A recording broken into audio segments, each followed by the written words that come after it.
Salam, salam, bonjour.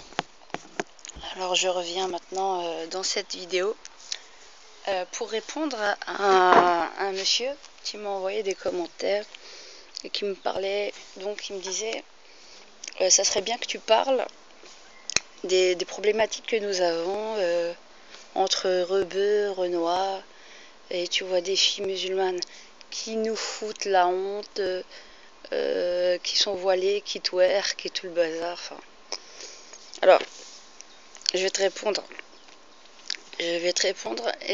Mais d'abord, on va faire un retour en arrière dans les années 90.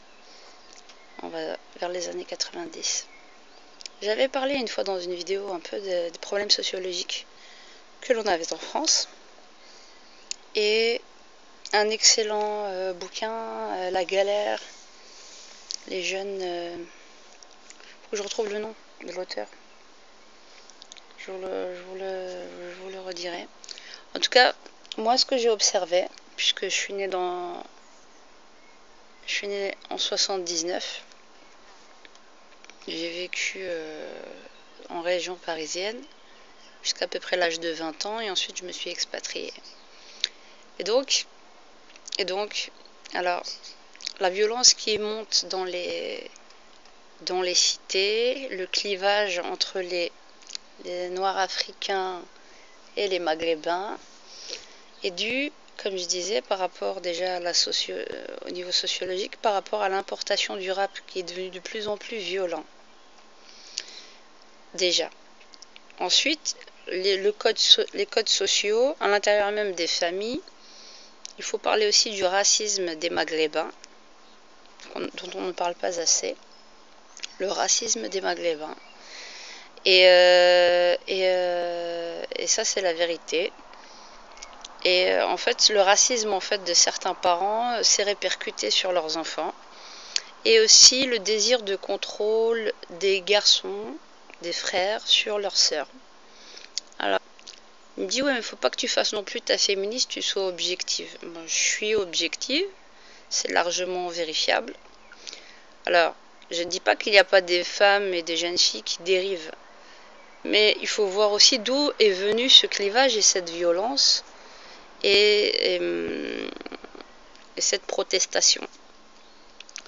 Donc, ce que les jeunes hommes se sont toujours attribués comme quelque chose de acquis, d'aller flirter et butiner avec des Françaises blanches, sous la validation des familles maghrébines et des mères et des pères qui les couvraient bien, ne sont pas en mesure d'accepter cela pour leurs propres sœurs.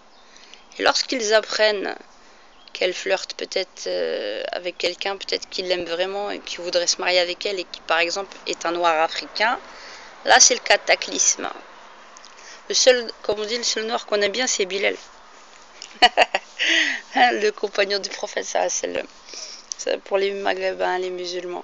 Donc le clivage est venu déjà par la violence au niveau du rap, les ghettos qui se sont créés, de plus en plus les noirs avec les noirs, les maghrébins avec les maghrébins.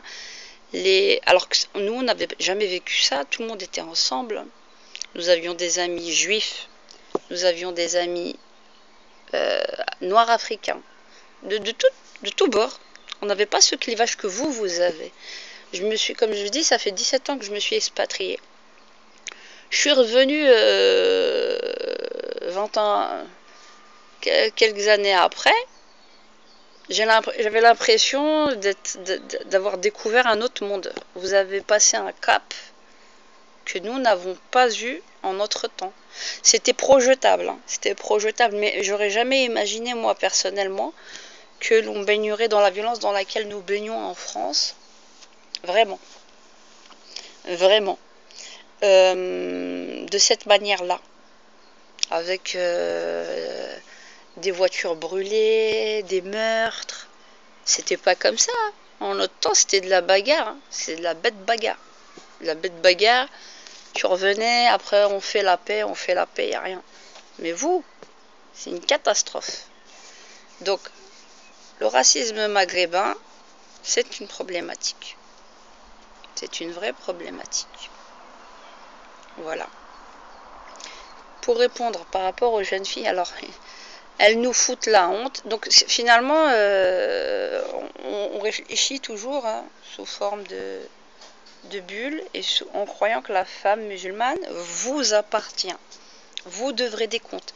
Vous construisez votre honneur sur vous construisez votre honneur sur le thermostat de la jeune fille en fait, en fonction de votre sœur, de votre.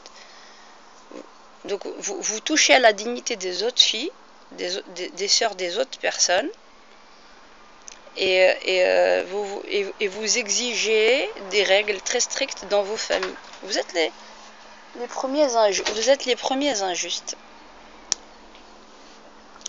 les premiers injustes quant à la question. Je reviendrai, j'attends un peu des commentaires. Je ferai une suite. Quant à la question parce que je pense pas que je pourrais tout traiter maintenant d'un coup. Mais ça, c'est une réelle problématique. Une vraie problématique. Donc avant d'exiger de vos sœurs quoi que ce soit, commencez déjà vous à faire à jeûner de tous vos désirata et de toutes vos envies. Il y a un gars là, bizarre qui a des vidéos, il traite tout le monde tout le temps. Un certain Bassem, ce mec c'est une catastrophe nucléaire. C'est une catastrophe nucléaire, vraiment. J'ai vu quelques-unes de ses vidéos, c'est une catastrophe. C'est un peu le stéréotype, les gens comme ça, avec ses clichés, avec sa morale à 2 balles, hein, 2 poids 2 mesures. Vraiment.